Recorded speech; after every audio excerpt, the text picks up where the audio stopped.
Que série que é pra fazer agora, hein? Garoto, faz 4 séries de 15 aí.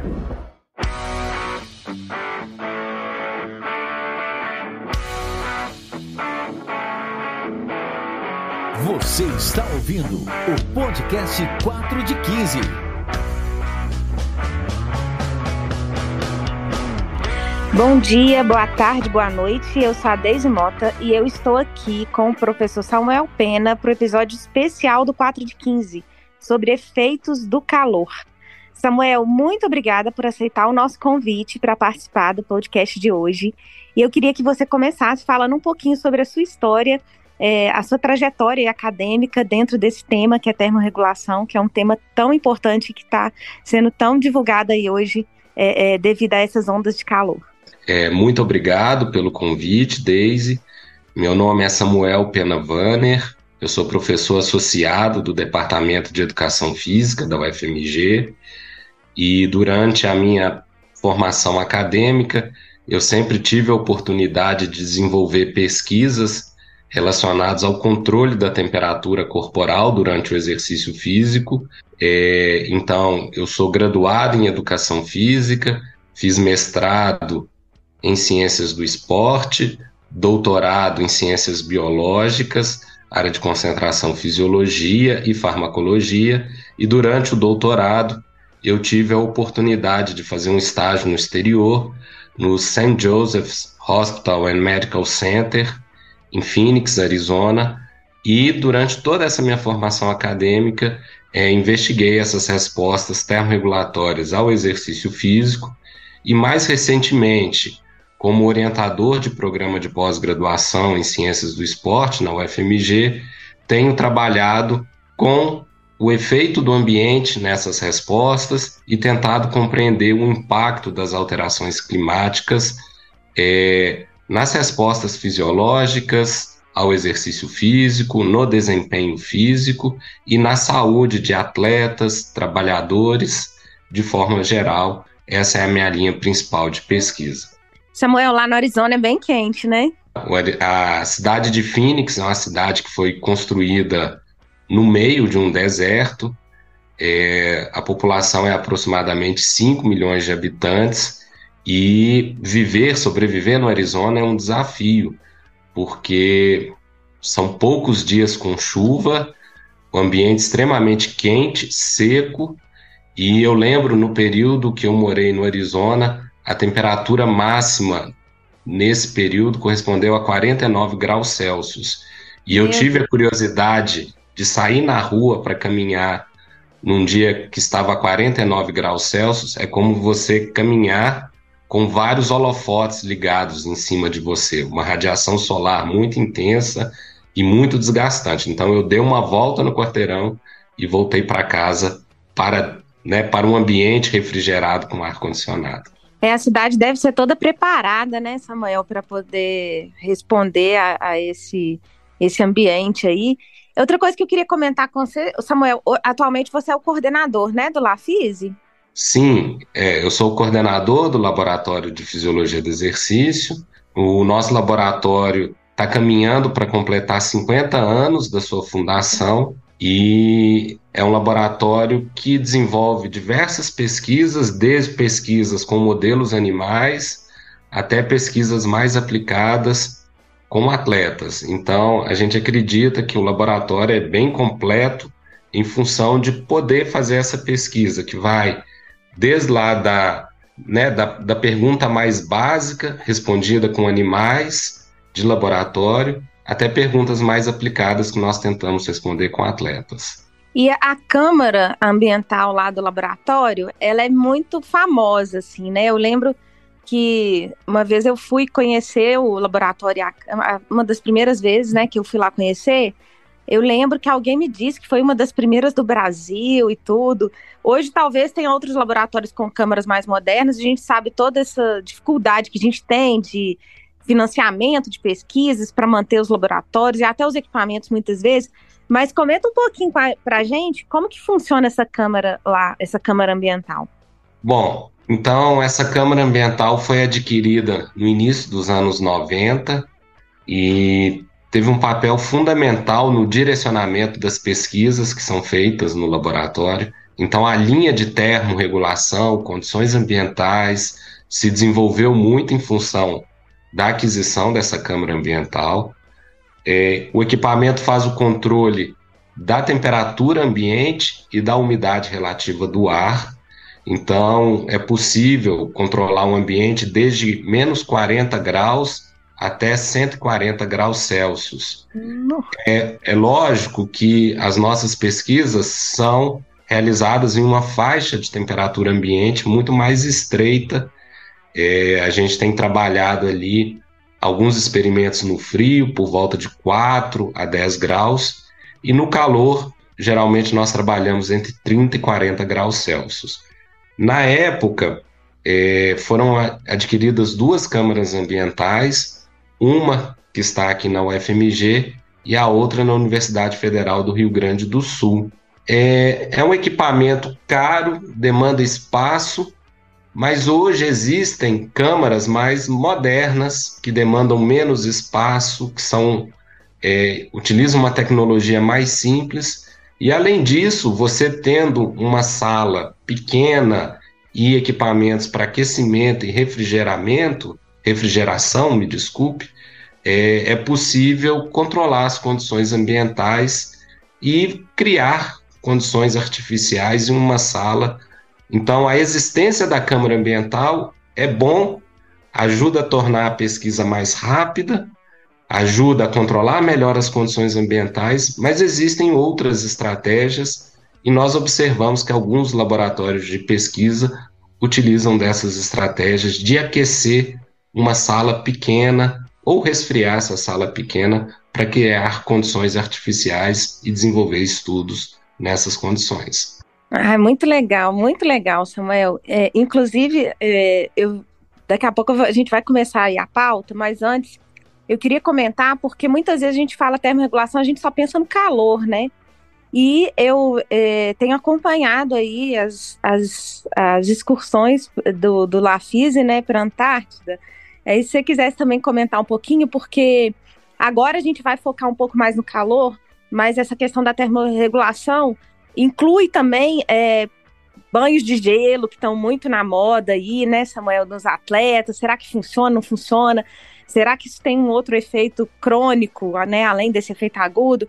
Então, eu queria só para finalizar a introdução aí, para falar um pouco sobre esse contexto do laboratório, de toda a contribuição que o laboratório tem tido nesse tema, você comentar para a gente sobre essas excursões que vocês têm participado também. Bom, nós pesquisadores do Laboratório de Fisiologia do Exercício, da UFMG, fazemos parte de um grupo de pesquisa que é denominado MED-ANTAR, que visa estudar aspectos relacionados à capacidade de adaptação humana em ambientes extremos.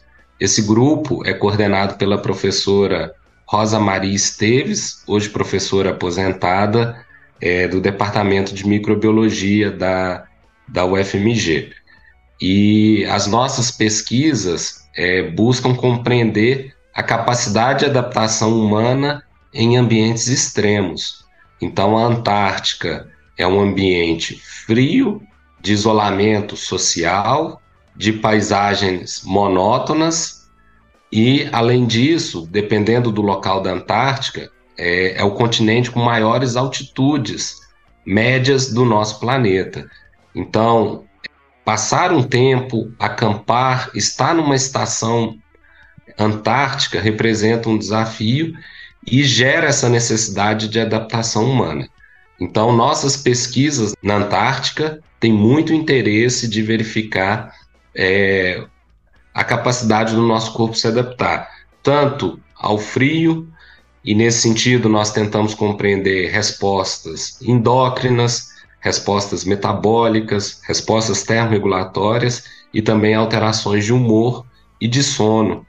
Então, assim, a linha geral desse projeto e da nossa participação é essa compreensão nesse ambiente extremo, e acho que um dos projetos bem interessantes que nós fizemos na Antártica foi caracterizar algumas respostas fisiológicas e perceptivas de mergulhadores que estavam fazendo um mergulho são mergulhadores militares que fazem mergulhos para dar manutenção nos navios. E esse mergulho na Antártica é feito em temperaturas de água congelantes.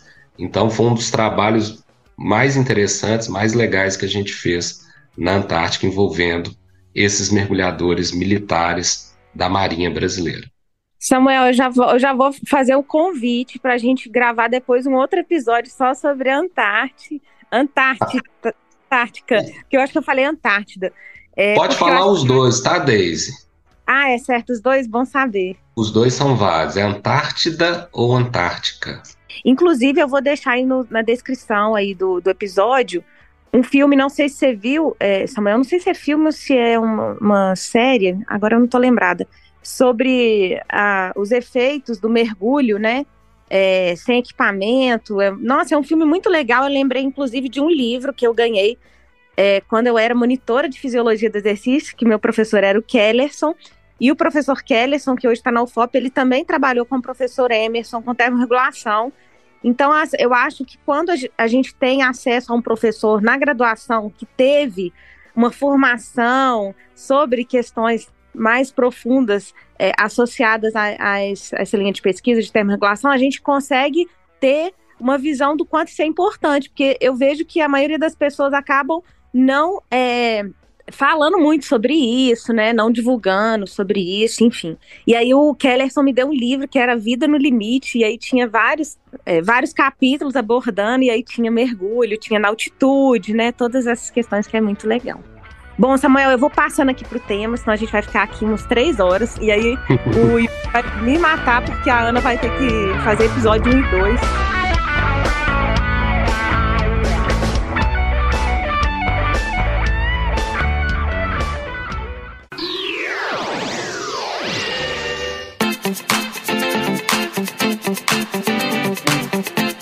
Então, nessa primeira parte, eu tinha colocado aqui no nosso roteirinho para a gente falar um pouco sobre essas ondas de calor, sobre o aquecimento global, né? E aí, Samuel, eu particularmente tenho visto, eu fiz uma enquete lá no Instagram, eu sei que, obviamente, né, uma enquete no Instagram não é uma grande evidência, mas eu fiz uma enquete simples, perguntando para as pessoas se elas sabiam o que era uma onda de calor, porque a gente vê na mídia toda hora ondas de calor na Europa, ondas de calor nos Estados Unidos, e a gente não sabe definir muito bem o que é uma onda de calor, né? E sabe o que eu vejo, Samuel? Eu vejo as pessoas pensando assim, mas no Brasil já faz calor. O Brasil já tem temperatura aí de 40, grandes coisas chegar a 40. E aí eu queria que você explicasse para as pessoas o que é caracterizado uma onda de calor e por que isso é algo preocupante e que a mídia tem alertado aí as pessoas com relação a esse aquecimento global também. Existem várias definições para ondas de calor. Eu vou trazer a definição mais simples que eu conheço. É quando você tem pelo menos 5 dias consecutivos que a temperatura máxima está 5 graus acima da média histórica para aquele período. Então é um período prolongado de aumento dessa temperatura ambiente acima dos valores que seriam esperados a partir de uma média histórica.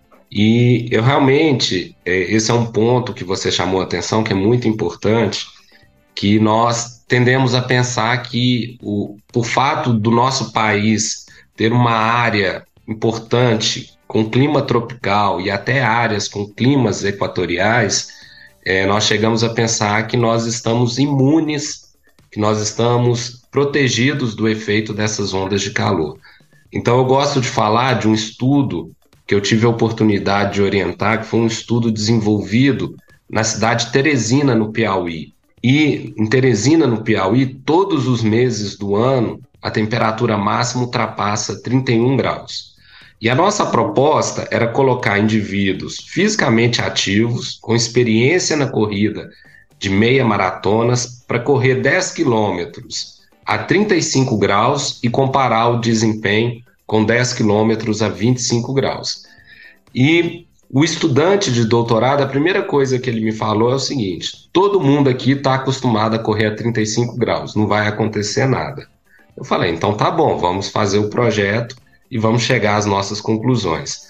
E a nossa conclusão é o seguinte: o nosso tamanho amostral foi de 13 voluntários.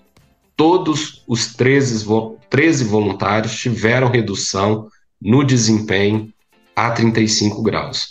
Ou seja, todos demoraram mais tempo para completar os 10 quilômetros a 35 graus. Homens, mulheres, independente do desempenho inicial. Eu acredito que, embora nós moremos em regiões com clima tropical, com clima equatorial, o nosso comportamento faz com que nós não fiquemos expostos a essas condições ambientais o tempo inteiro.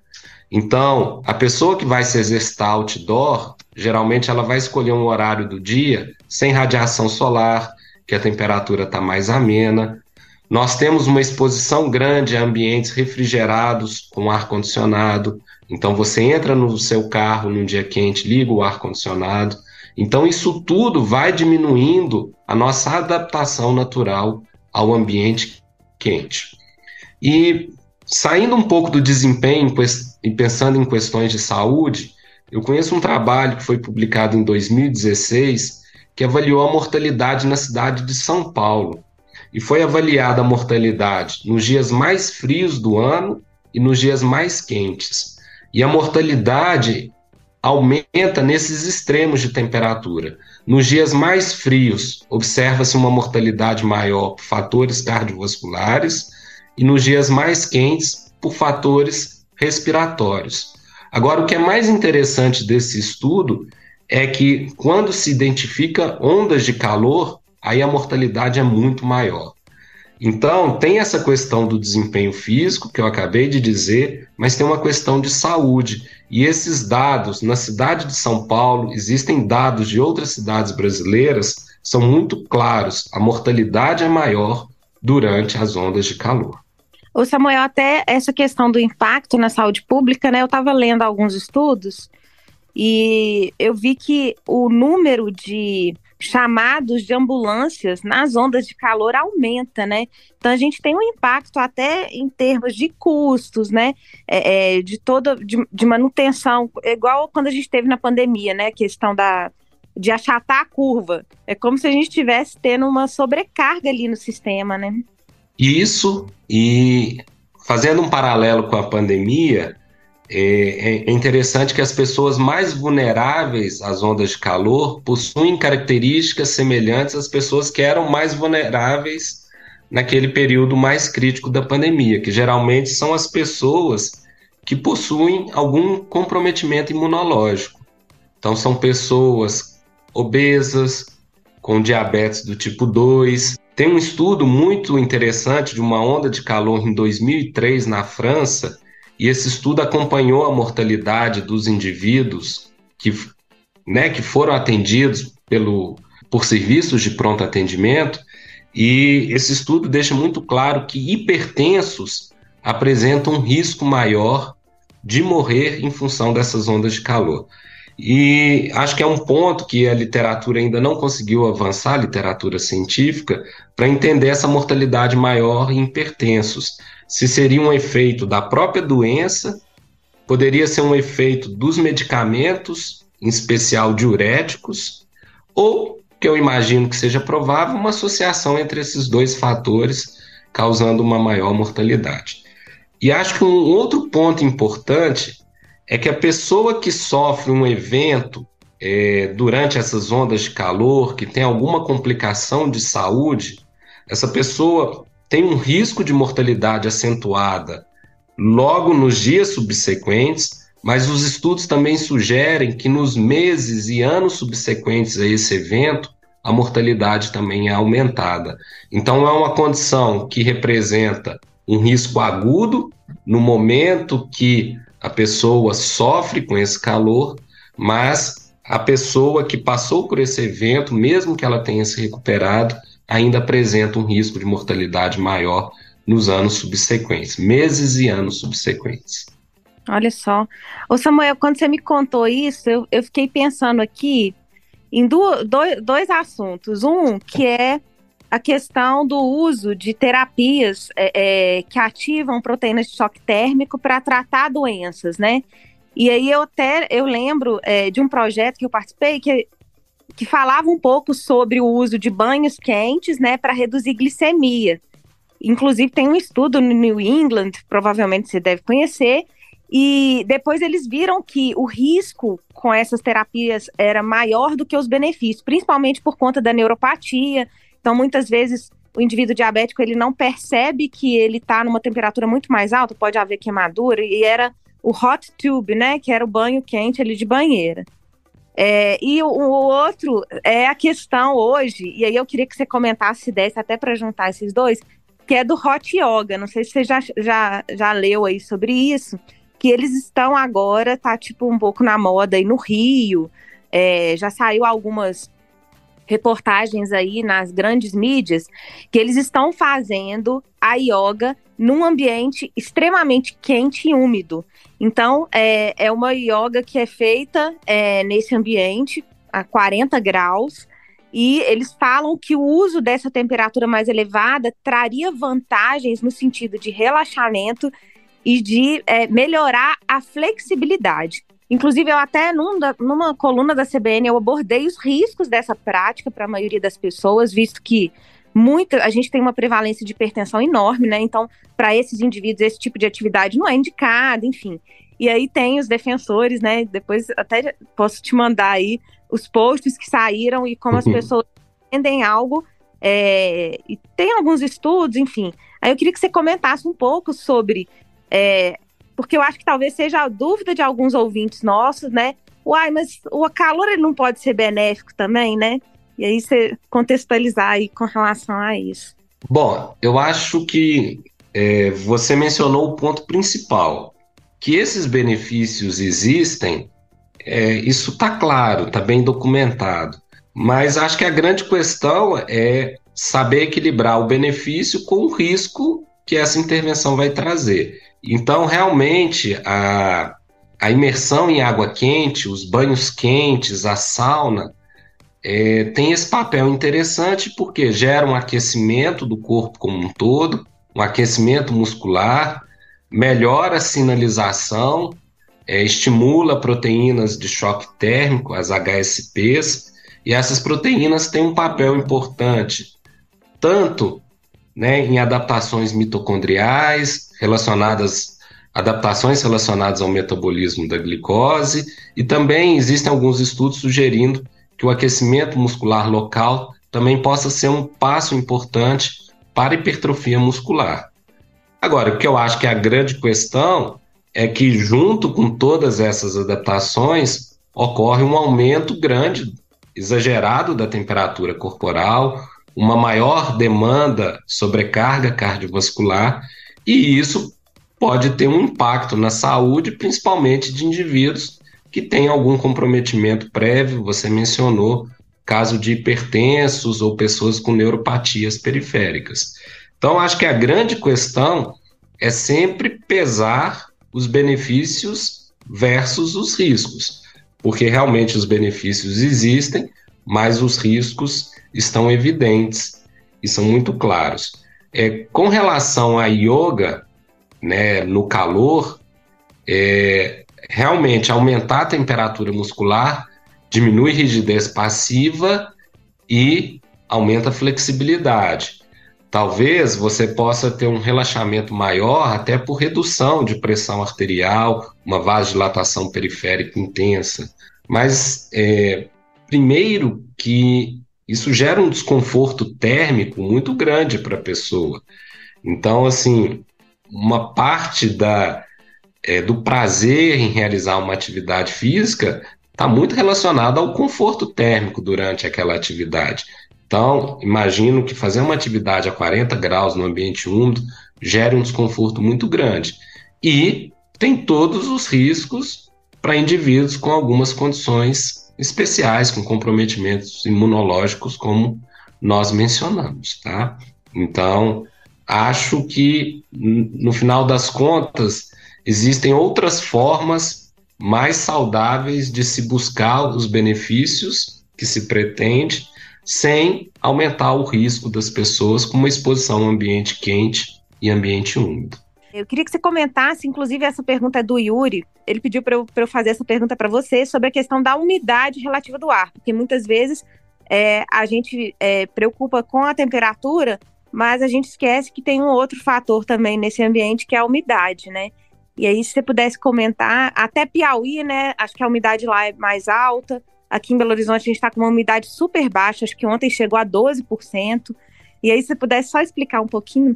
Eu acho que esse é um ponto muito importante, que são as condições ambientais não se restringem ao valor da temperatura ambiente. Então eu recebi várias reportagens, isso é interessante, olha, a temperatura vai chegar a 42, a 45, mas as condições ambientais são mais do que essa temperatura ambiente. E aqui eu quero destacar a umidade relativa do ar, a radiação solar e a velocidade do vento. Um ambiente, né, talvez um ambiente mais desagradável do ponto de vista térmico seria um ambiente quente, com muita radiação solar, úmido e sem vento. Se você juntar essas 4 condições, você cria um ambiente que dificulta a prática de qualquer atividade física, que é um risco importante para a sobrevivência humana. Então, eu acho que um ponto que atenua essa onda de calor é o fato das umidades, pelo menos aqui na região de Minas Gerais, na região do Sudeste, estarem baixas, porque isso favorece a evaporação do suor. Então, do ponto de vista da termorregulação, a umidade baixa é interessante, porque você consegue evaporar o suor que o seu corpo está produzindo. É lógico que para o sistema respiratório, essa umidade baixa não é interessante, porque o ar chega 100% saturado com água no pulmão. Então, isso é um trabalho maior para suas vias respiratórias e é comum nessa época do ano ocorrerem sangramentos, é muito comum em crianças nas aulas de educação física, o que representa uma sobrecarga dessa função das vias de transporte do ar até o nosso pulmão. Então, a umidade relativa do ar elevada dificulta a termorregulação, porque você sua, a pessoa sua e não consegue evaporar o suor goteja, e o suor que goteja não retira calor do nosso corpo. Então é um ponto interessante que a temperatura está elevada, mas a umidade está baixa, e isso ajuda a evaporar o suor que nós produzimos.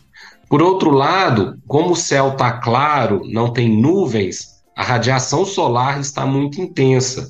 Então eu acredito que um cuidado que nós devemos ter nessas ondas de calor, principalmente com muita radiação solar, é evitar a exposição prolongada a ambientes abertos, né? Se exercitar por muito tempo em ambientes abertos com muita radiação solar. Então, uma mensagem importante é: as condições ambientais que impactam a nossa saúde e o desempenho não se restringem à temperatura ambiente. Incluem também a umidade relativa do ar, radiação solar e velocidade do vento, são os principais fatores. Muito esclarecedora aí essa dúvida que acho que muitas pessoas têm, né, com relação a essas outras condições, né? A gente está agora na questão das medidas preventivas para essas populações mais vulneráveis, né? E a importância da comunicação com profissionais de saúde. E aí, Samuel, eu tenho as últimas leituras que eu tive com relação a esse tema, não é um tema que eu, né, nunca participei de um projeto diretamente com relação a isso, mas eu tenho grande interesse, sim, porque eu acho que é um tema muito atual. Inclusive, no Celafisques, que eu participei do Celafisques na semana passada, e o tema foi sustentabilidade. E aí, na questão da sustentabilidade, quando me enviaram um convite, eu falei, olha, eu vou tentar buscar um tema que eu tenha domínio ali para poder falar sobre isso e que esteja ligado a esse tema geral do evento, que era sustentabilidade. E aí eu selecionei o tema poluição ambiental, doenças cardiovasculares e exercício, porque doenças cardiovasculares é uma área que eu trabalho. E eu vi também, Samuel, que esses eventos, né, de ondas de calor, eles estão muito associados a essa questão da poluição também, porque a poluição também afeta a nossa saúde, também aumenta o risco de doenças cardiovasculares, né? A questão das queimadas, da produção de poluentes que são muito pequenos, que vão afetar nosso sistema respiratório, e aí junta tudo, né? E entra também a questão dos trabalhadores, que, como você falou, a questão da radiação, trabalhadores, inclusive teve, acho que foi as últimas Olimpíadas, né, que teve vários trabalhadores que tiveram eventos, inclusive graves aí com relação a trabalhar, fazer esforço físico, e aí a gente entra na questão laboral, que é todo um contexto complexo, inclusive saiu um estudo, não sei se você chegou a ler, na Lancet, abordando essa questão da atividade laboral aumentar o risco de demência. Então muita gente fala, não, é importante fazer exercício, não interessa como, né? E aí vem todo o contexto, em qual ambiente, né? Tem uma foto bem interessante, assim, da pessoa na praia se divertindo, jogando vôlei, e o outro lá trabalhando, carregando aquele negócio de coco, né? Tipo, num sol quente, sem nenhum tipo de controle de intensidade e tudo mais, né? E a comunicação com os profissionais, Samuel, eu acho que, eu não sei, eu não vejo muito. Por exemplo, você que também é pai, né, e eu que sou mãe, eu não vi a escola dar nenhum tipo de orientação para os filhos, tipo, para os pais das crianças, só falando, olha, não esqueça a garrafinha de água, mande o seu filho com um boné, porque tem áreas externas aqui na escola, enfim. Como que você acha que isso poderia ser feito, né? Porque quando a gente fala de termorregulação, a gente falou dos eventos esportivos e tudo, mas tem um contexto geral na nossa vida, né? Na escola, no trabalho, enfim. Vou começar pela parte do trabalho, a parte ocupacional. Acho que essa é uma grande preocupação relacionada às ondas de calor, porque o ambiente extremo diminui a produtividade de trabalhadores que trabalham em ambiente externo. Então, um exemplo clássico, a construção civil. Então, as ondas de calor estão relacionadas a preocupações com o desempenho esportivo, com a saúde, mas também existem preocupações econômicas, o impacto disso em várias atividades de trabalho, principalmente quando o trabalho acontece ao ar livre. Então, nesse sentido, a construção civil é uma área que tem recebido muita investigação recente em função desse aquecimento global. Acho que um ponto interessante, existem estudos com cortadores de cana, porque é um esforço intenso num ambiente quente, num ambiente úmido, e esses trabalhadores suam bastante durante a sua atividade profissional e nem sempre se reidratam da maneira adequada. E essa perda hídrica sem reidratação adequada gera uma maior demanda renal. Então é bem interessante que alguns trabalhadores apresentam um risco aumentado de desenvolver ao final da vida algum tipo de insuficiência renal. E isso já foi relatado principalmente com cortadores de cana aqui no Brasil. Então nós temos que ficar atento à saúde desses trabalhadores e principalmente nos impactos a longo prazo que trabalhar sobre estresse térmico de forma contínua, ficar atento aos impactos que isso pode trazer à saúde desses trabalhadores, principalmente ali no longo prazo, muito da função renal. Você mencionou algo relacionado à demência, eu particularmente não conheço essa relação com a demência. Sobre os principais cuidados que nós devemos ter, acho que alguns são de conhecimento da população de forma geral, garantir uma hidratação adequada. Então, nesse período, muito importante estar com a garrafa de água, ter acesso a um bebedouro, ter acesso à água. Uma forma bem interessante que nós podemos controlar o nosso estado de hidratação é verificar a coloração da primeira urina do dia. Então, quanto mais escura a primeira urina do dia, provavelmente o indivíduo possa estar desidratado. Quanto mais clara, indicativo de um estado de hidratação adequado. Então, uma forma interessante de controlar é a questão da coloração da urina, geralmente a primeira urina do dia. O uso de vestimentas adequadas, nós focamos muito no nosso dia a dia na coloração da vestimenta. A cor preta absorve mais a radiação solar do que cor branca, cor clara. Só que mais importante do que a coloração da vestimenta é a capacidade do tecido, do corante que foi utilizado para fazer a vestimenta, de refletir o calor que sobre ele incide. Então, às vezes, a pessoa está utilizando uma vestimenta de cor escura, mas o corante que foi utilizado para confeccionar aquela vestimenta reflete de forma adequada a energia do sol que incide. E também, mais importante que a coloração, é garantir que a vestimenta permite uma boa ventilação, evitando criar um microclima entre a pele e o tecido. Então, a vestimenta nesses dias quentes tem que garantir uma boa ventilação para que a pessoa consiga dissipar o calor. Acho que uma outra recomendação interessante é evitar atividades sobre a radiação solar, adaptar a duração de atividades físicas, reduzir a duração, reduzir a intensidade.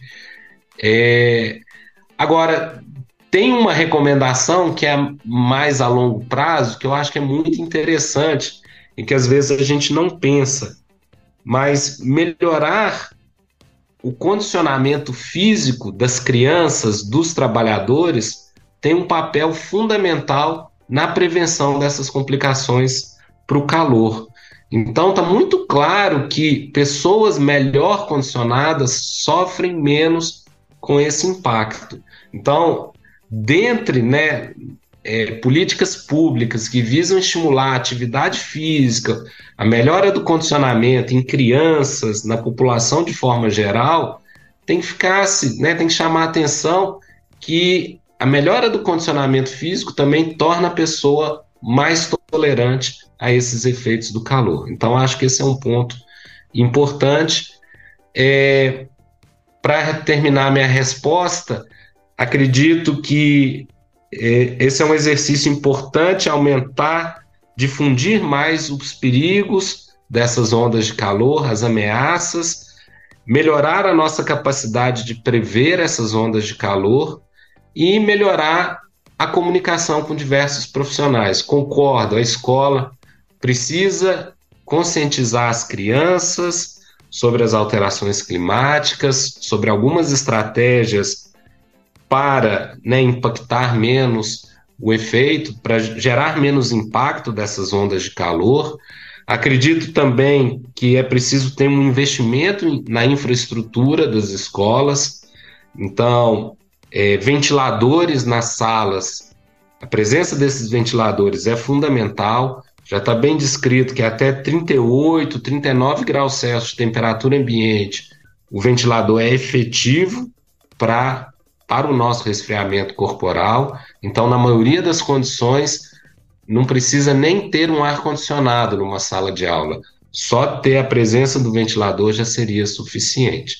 Então, de forma geral, como se espera que essa incidência das ondas de calor vá aumentar em função do aquecimento global, é preciso que a população se prepare como um todo para diminuir o impacto dessas ondas de calor que devem ocorrer com maior frequência no futuro. Nossa, muito legal, Samuel. Eu queria te perguntar sobre a questão do ventilador e do ar-condicionado, que eu acho que é uma dúvida talvez de algumas pessoas, porque o ventilador, o custo é bem menor, né? E aí você comentou esse valor da temperatura relacionado à eficácia, enfim. E o ar-condicionado tem um efeito ali nas vias aéreas, né, de ressecamento e tudo. Você pode comentar um pouquinho quais que são as vantagens e desvantagens de cada um? Bom, estudos epidemiológicos sugerem que o ventilador é suficiente para ajudar no resfriamento corporal durante ondas de calor, desde que a temperatura ambiente não ultrapasse essa faixa entre 38 e 40 graus Celsius. Então, por exemplo, Belo Horizonte, é uma cidade onde as máximas de temperatura anuais ficam ali por volta de 35, 36 graus. Então, é uma cidade que nós sobrevivemos bem sem a presença de um ar-condicionado. O ar-condicionado não está presente na maioria das moradias de uma cidade como Belo Horizonte, por exemplo. Agora, cidades onde a temperatura ultrapassa 40 graus, Rio de Janeiro, no verão, nessas temperaturas o ventilador perde a sua eficácia, porque no final das contas o ventilador está jogando um ar quente para a pessoa. Então, em vez de estar resfriando a pessoa, até ajuda para aquecer mais a pessoa. Então, nesses casos, aí não tem opção, não tem uma opção economicamente mais viável. E nesses casos é interessante a presença do ar-condicionado. Como você disse, né, uma das questões relacionadas ao ar-condicionado é que, ao mesmo tempo que ele resfria o ambiente, esse equipamento resseca o ambiente, resseca o ar. E isso aumenta a incidência de doenças do trato respiratório superior, o que já é algo comum que a gente observa muito nos meses mais secos de inverno, principalmente com crianças, isso é bastante comum. Ô Samuel, uma dúvida minha também, que talvez sejam de muitos, e que é a questão do ambiente termoneutro, né? E aí eu queria que você pudesse explicar para as pessoas o que é um ambiente termoneutro e na hora de escolher, vamos supor que a pessoa vai colocar o ar-condicionado, né? A gente tem como escolher o valor ali do ar-condicionado. Inclusive, eu li uma vez falando sobre essa questão do ambiente de trabalho, que o ambiente do trabalho, a temperatura que é selecionada lá, acho que foi nos Estados Unidos, enfim, dentro dos escritórios, ele é um ambiente agradável para os homens, mas não para as mulheres. Então, se a gente tiver num ambiente misto, né, e eu acho que muitos casais devem acabar discutindo a temperatura do ar-condicionado, porque para a mulher a temperatura ela vai ser mais alta, não é? Ou eu estou enganada? Bom, sobre o ambiente termoneutro, existem várias formas de definir esse ambiente. Vou escolher uma forma mais didática. Seriam aquelas condições ambientais na qual a nossa temperatura central está por volta de 37 graus, metabolismo baixo, próximo do metabolismo de repouso. Então significa que a pessoa não está tremendo de frio, não está ativando vias termogênicas para a produção de calor, e que a pessoa também, é um ambiente que a pessoa também não está suando para aumentar a perda evaporativa. Então é uma faixa de temperatura ambiente na qual o metabolismo está reduzido, próximo do metabolismo de repouso, e o controle da temperatura é feito basicamente por vasoconstrição e vasodilatação cutânea, sem precisar de suar e evaporar esse suor. Para indivíduos europeus, a faixa termoneutra estaria entre 21 e 24 graus Celsius de temperatura ambiente e 50% a 60% de umidade relativa do ar.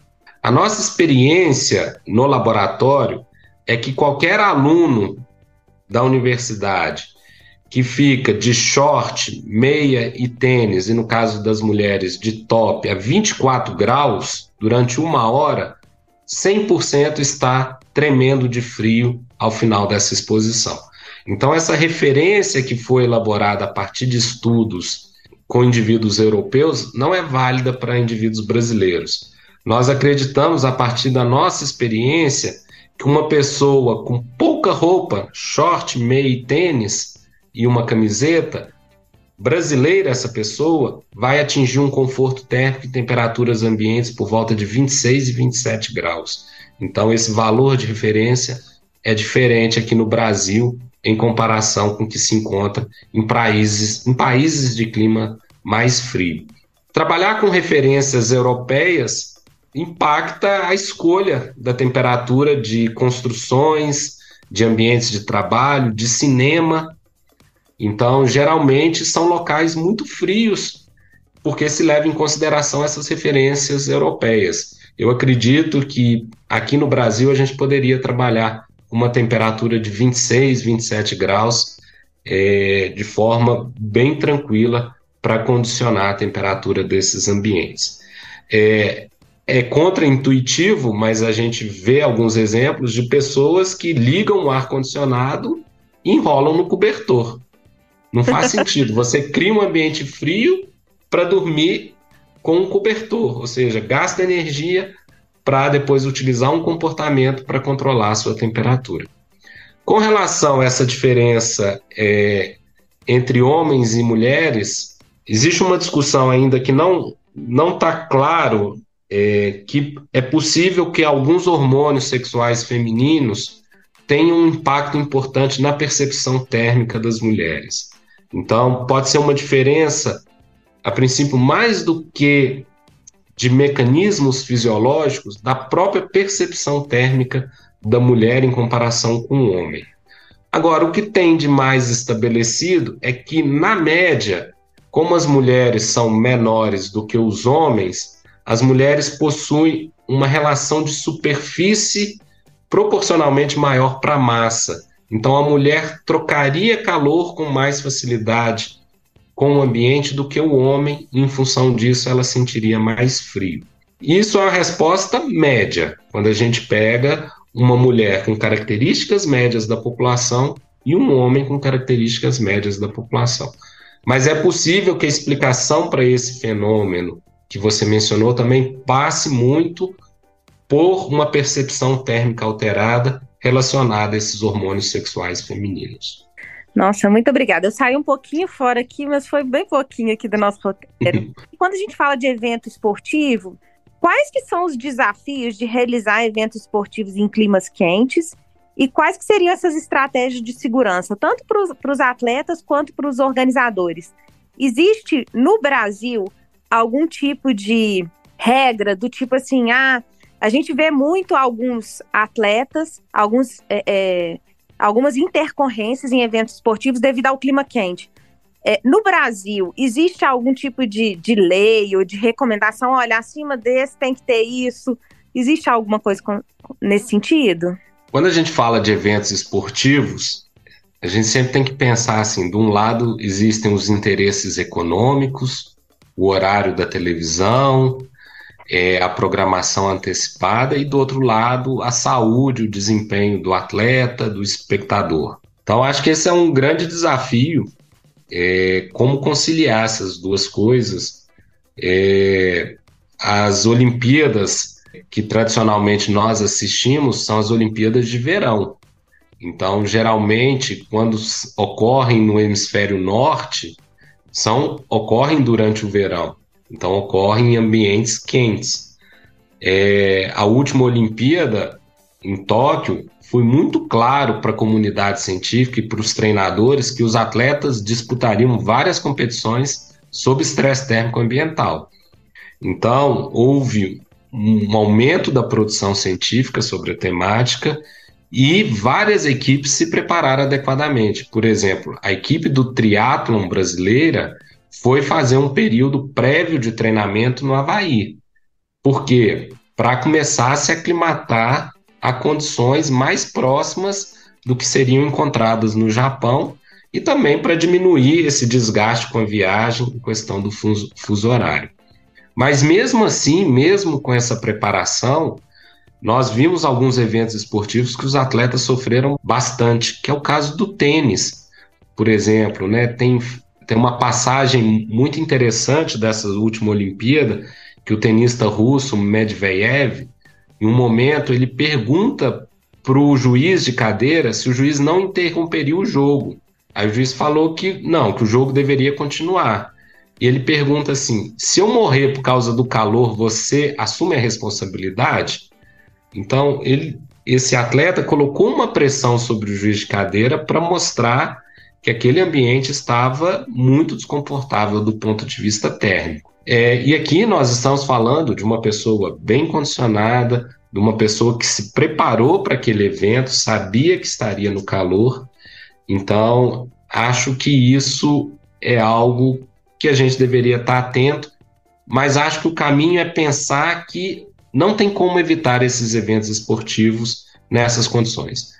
Esses eventos irão ocorrer, então é preciso preparar os atletas para que tolerem melhor essas condições ambientais extremas. Com relação à legislação, eu não conheço nenhuma legislação específica. O que tem aqui no Brasil, que é um exemplo claro, é nos jogos de futebol, quando a temperatura ambiente ultrapassa 30 graus, existe a parada para hidratação dos atletas. Então, esse é um cuidado, que você tem um período ali para os atletas ingerirem líquidos, e talvez seja importante também, porque é um período que o atleta descansa, sem esforço físico. Então, isso está muito claro no regulamento das competições de futebol, que quando as partidas são disputadas acima de 30 graus, existe essa parada para hidratação. Mas voltando um pouquinho no que eu disse antes, em algumas condições o ambiente pode estar a 25 graus, com uma radiação solar elevada e o desconforto térmico ser tão grande ou pior do que um dia a 30 graus sem radiação solar. Eu acredito que a comunidade científica, os organizadores de evento ainda precisam avançar no entendimento mais global dessas condições climáticas para trazer uma legislação mais completa e que não seja só focada nesses valores de temperatura ambiente. Eu estava lendo sobre um equipamento que foi publicado um estudo que eles fizeram em atletas de automobilismo, que é um sistema que coloca a hidratação dentro do capacete e aí fica um bocal de silicone para o atleta se hidratar, né? E ali é um ambiente que cria um microclima, né, ali no cockpit, que pode levar também a risco, porque às vezes a gente fala muito desses que tem a radiação direta, né? Isso. Acho que tem a questão do asfalto, que aquece, o motor do carro, que produz muito calor, e aquele cockpit que é desenvolvido para proteger o atleta, para proteger o piloto, que é um atleta. A termorregulação, é lógico que é importante, mas aquele ambiente protegido acaba dificultando a ventilação.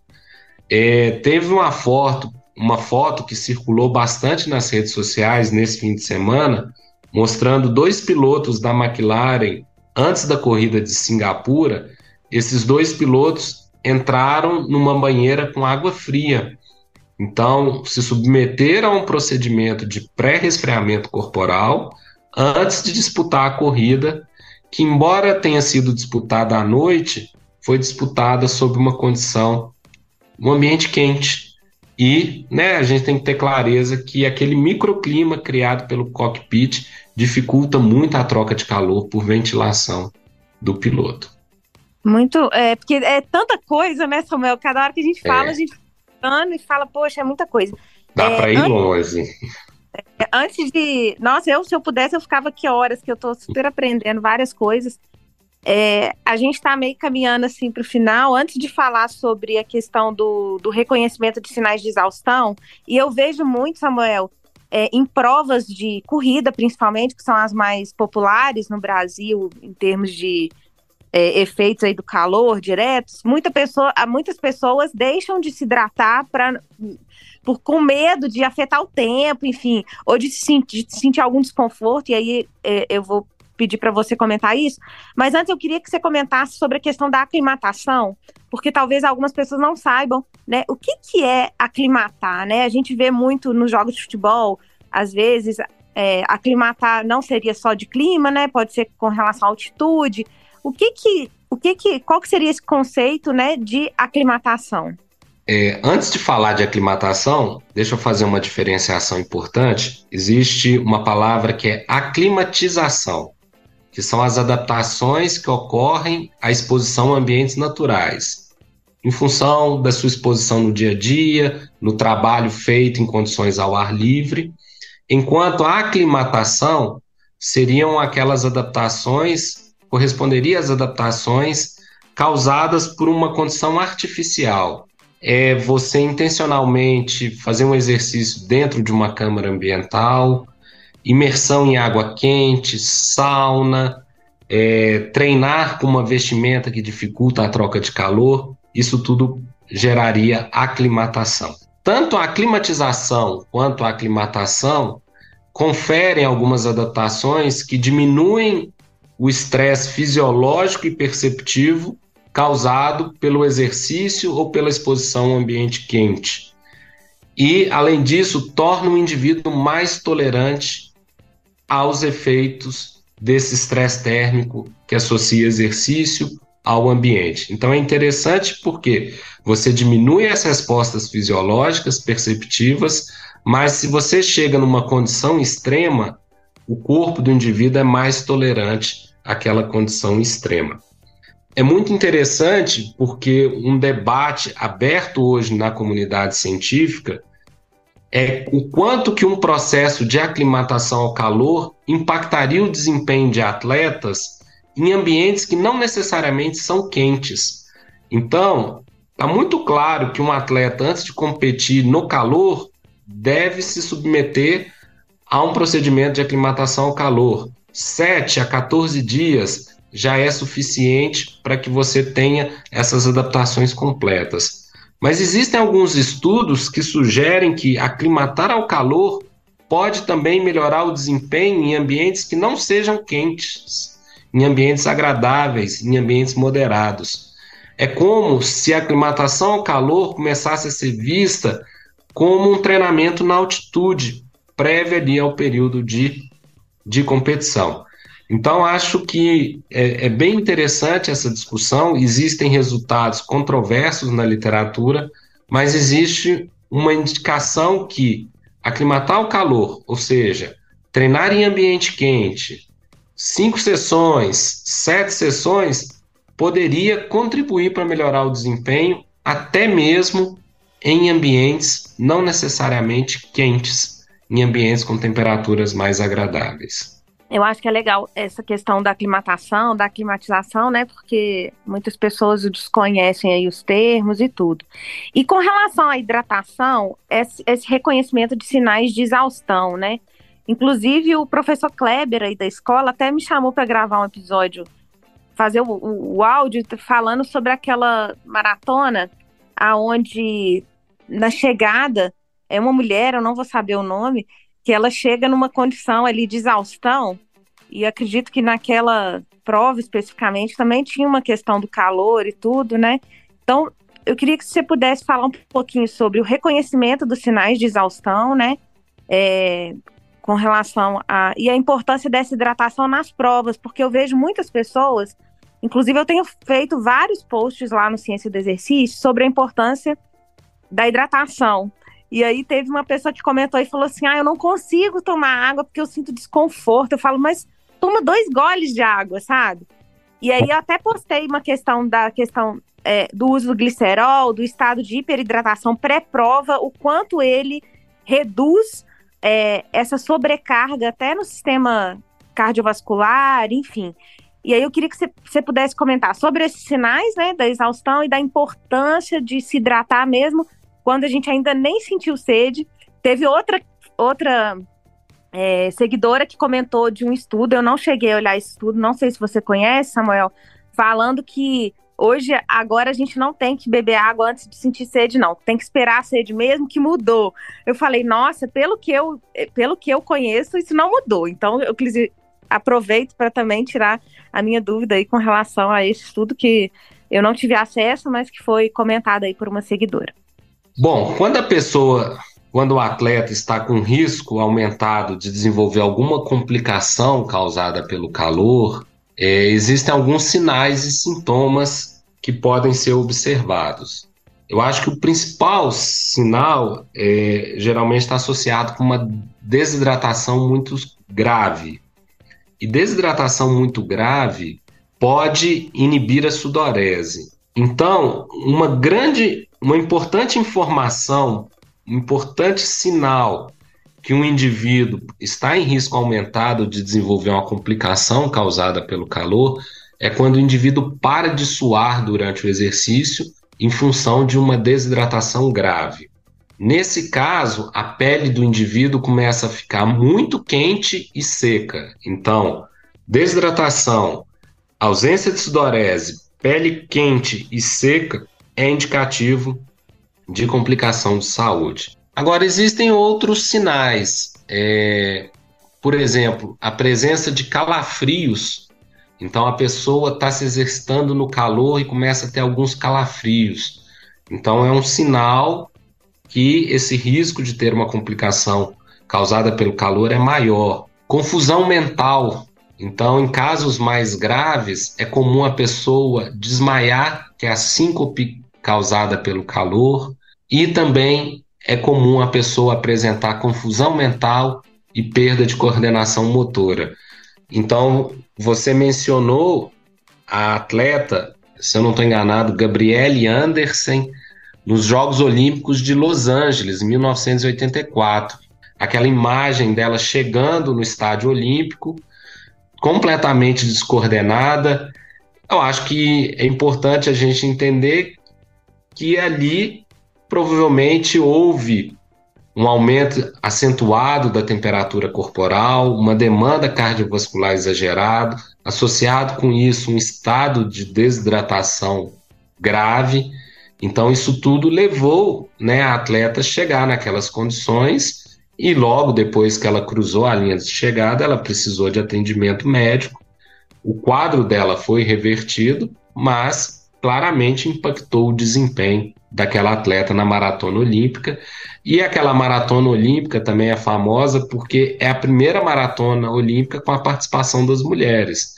Então, só em 1984 que as mulheres começaram a participar dessas maratonas olímpicas. Acho que essa é uma questão bem polêmica, que é a questão da reidratação durante as provas. Então, acho que a gente tem que pensar nos extremos. Quando a gente pensa numa maratona e num atleta de elite, esse atleta vai completar a maratona em 2 horas e poucos minutos. Então, realmente, esses atletas de elite, principalmente quando as condições ambientais são favoráveis, vão passar pelos postos de hidratação e vão dar 1 ou 2 goles de água, vão basicamente jogar água na cabeça, nos ombros, no pescoço, mas não vão ingerir um volume considerável de líquidos. Só que esse é um atleta que vai correr a maratona em 2 horas. Não é uma pessoa fisicamente ativa que vai demorar 3, 4, 5 horas. Então, para essa pessoa que não está na elite, a reidratação é fundamental, porque o tempo de exercício é maior, a exposição ao ambiente, que pode ser quente, é maior. Agora, essa é uma preocupação que a gente tem que ter. A pessoa tem que treinar a estratégia, a pessoa tem que testar a estratégia de reidratação nos treinamentos. Isso não pode ser algo aleatório que vai acontecer durante a competição. Então, se o atleta tem desconforto gastrointestinal quando ingere um volume de líquido durante a corrida, o atleta tem que adotar uma outra estratégia para tentar minimizar esse conforto gastrointestinal. Tem surgido algumas estratégias para hiperidratar o indivíduo antes da competição, e você mencionou a questão do glicerol. Existem outras estratégias, a ingestão de uma bebida hipertônica, a própria creatina. Nós pensamos muito a creatina como um suplemento para atividades de alta intensidade e curta duração, mas a creatina aumenta a pressão osmótica e puxa a água para dentro do espaço intracelular, ajuda a reter água no corpo. Então poderia ser estratégia. Esses estudos, de forma geral, ainda são inconclusivos, mas apontam que possam ser estratégias que diminuam o aumento da temperatura durante o exercício, uma diminuição pequena, mas existe, e alguns estudos apontam para a melhora do desempenho. Então, eu acredito que nós, profissionais, devemos ficar atentos aos novos estudos sobre essa questão da hiperidratação antes de provas prolongadas. Para terminar o meu raciocínio aqui, para algumas provas mais prolongadas, reidratar durante a prova não é uma questão de querer ou não querer, ser ideal ou não, é necessário. Então, se nós pensarmos em provas com duração superior a 4 horas, a reidratação é fundamental. E isso precisa ser muito bem testado, tem que ser muito bem avaliado para que o atleta não se desidrate de forma grave durante a prova, mas que também não faça ingestão de um volume acentuado de líquidos que pode, por exemplo, causar desconforto gastrointestinal. Então existe essa questão, essa discussão, se a sede seria um estímulo suficiente para a reidratação. Quando a gente pensa na maioria das modalidades esportivas, sim, seguir a sede poderia ser suficiente. você pode ter uma certa desidratação, mas uma desidratação num nível que não impacta o desempenho físico. Agora, em provas de ultra endurance, de 3 a 4 horas para frente, essa reidratação precisa ser testada, precisa ser planejada, não basta apenas seguir a sede. Então, eu acredito que para a maioria das condições nas quais nós fazemos exercício físico no nosso dia a dia, a sede é suficiente, porque garante que o indivíduo vai ter um nível de desidratação mais baixo, que ainda é possível manter o desempenho físico. Agora, quando a gente parte para essas provas mais longas, mais de 3 horas, ou igual no ciclismo, provas vários dias seguidos, ao longo de até 3 semanas, aí o processo de reidratação tem que ser planejado e tem que ser treinado. Tem uma amiga minha, a Susan, que ela sempre fala que existe o risco de desidratação pós-prova, né? Porque a pessoa acha que vai existir só durante a prova, e aí ao longo do dia ela não se hidrata, né? Ela perdeu líquido e isso pode repercutir até, não agudamente, né? Mas de uma forma um pouco mais tardia, né? Eu li um trabalho recente que me abriu a cabeça para uma coisa que eu nunca tinha pensado, que é o seguinte: é mais perigoso você começar uma prova já desidratado do que desidratar durante a prova. Porque quando você desidrata durante a prova, o prejuízo fisiológico é gradual. Agora, se você já inicia a prova desidratada, vai ocorrer esse prejuízo desde o início. Então, quando a gente pensa em provas como no ciclismo, essas grandes voltas do ciclismo, o atleta geralmente compete 21 vezes em 23 dias. Então, esse cuidado da recuperação, da manutenção de um estado de hidratação adequado entre as provas, entre as largadas, é fundamental. Porque iniciar uma prova desidratado é muito pior que desidratar durante a prova. Bom, a gente está caminhando para o final, Samuel, mas eu queria te fazer a última pergunta com relação à hidratação também, que é a questão da temperatura da água. Existe uma temperatura que é mais adequada, que seria mais eficiente no sentido de reduzir essa temperatura central, que está mais aumentada nos dias de calor, não só durante o exercício, né? Resumindo, é melhor beber água gelada e se tem uma temperatura específica da água que é mais indicada? Vou começar a resposta pelo extremo. Tem vários estudos mais recentes que investigam a questão da ingestão de raspa de gelo. Por que raspa de gelo? Porque o gelo, para mudar de fase do estado sólido para líquido, retira muito mais energia do corpo do que a água fria. Então, a capacidade de resfriamento do gelo é maior. Só que a ingestão de gelo tem alguns problemas associados. Primeiro, que o volume ingerido é geralmente menor. E a outra questão é que algumas pessoas, quando ingerem uma bebida ou um alimento muito gelado, têm dor de cabeça. Então tem desconforto. Esse relato é muito comum com pessoas quando vão comer um açaí gelado, que quando dão 2, 3 colheradas, sentem uma dor de cabeça. Então, a questão da ingestão de gelo pode ser interessante, mas tem que ser testada para ter certeza se o atleta tem ou não desconforto causado por essa bebida contendo gelo, que poderia causar, entre outros aspectos, dor de cabeça. Agora, saindo do gelo, indo para a questão da água. A água mais fria auxilia na termorregulação e pode contribuir para o desempenho. Existe um estudo muito tradicional que ingeria água a 4 graus Celsius, que é a temperatura da água ali na porta da geladeira, ajuda a melhorar o desempenho em provas prolongadas. Tá? Então, sim, a temperatura da água é importante. Só que nós temos que ficar atento que cada atleta pode ter uma temperatura ideal da água para ingerir, porque a temperatura interfere na palatabilidade da bebida. E talvez para um atleta a temperatura ideal seja 4 graus, para outro atleta pode ser 10 graus.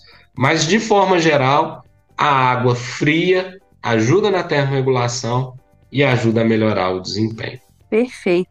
Quando você falou do gelo, Samuel, eu lembrei da sensibilidade do dente também, né? Que às vezes tem pessoas que na hora Isso, de sorvete ainda tem essa questão também. isso. Bom, Samuel, eu queria super te agradecer. Eu achei que a gente conseguiu abordar aqui os principais temas.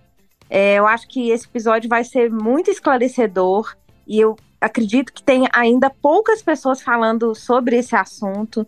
Então, eu quero te agradecer ao programa aí de pós-graduação em Ciências do Esporte, à Escola de Educação Física, Fisioterapia e Terapia Ocupacional, na qual você trabalha, e também convidar as pessoas, né, que queiram aí seguir uma carreira acadêmica e conhecer mais sobre a universidade, o laboratório, né, fica o convite, e vou deixar aí você fazer as suas palavras finais aí também.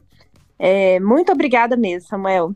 Bom, eu quero agradecer, Deise, pelo convite. Acho que foi uma oportunidade única para falar das pesquisas que nós estamos desenvolvendo no nosso laboratório. Eu ministro uma disciplina que é denominada Termorregulação e Exercício Físico, e eu sempre falo com os estudantes o seguinte: vocês aprendem no curso de graduação vários aspectos que vocês devem levar em consideração para prescrever um treinamento físico. E eu gostaria que vocês saíssem dessa disciplina levando em consideração as condições ambientais para a prescrição de um treinamento físico. Então, acho que esse é um papel importante nosso de estimular as pessoas a compreender o impacto das condições ambientais no nosso desempenho, na nossa saúde, no nosso trabalho. E deixo o convite para quem quiser conhecer mais as nossas linhas de pesquisa, os nossos trabalhos, e até mesmo quem tiver interesse em seguir uma carreira acadêmica. As portas do Laboratório de Fisiologia do Exercício estão sempre abertas. Então, Deise, muito obrigado pelo convite e pela oportunidade de falar sobre os nossos trabalhos de pesquisa. Bom, eu que agradeço também você, ouvinte, que acompanhou aí o nosso episódio sobre efeitos do calor.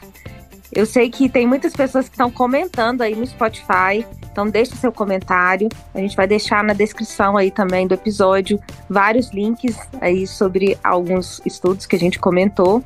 E até a próxima, muito obrigada. Ô Deise, obrigado pela oportunidade, viu? Um abraço então. Tchauzinho. Tchau, tchau.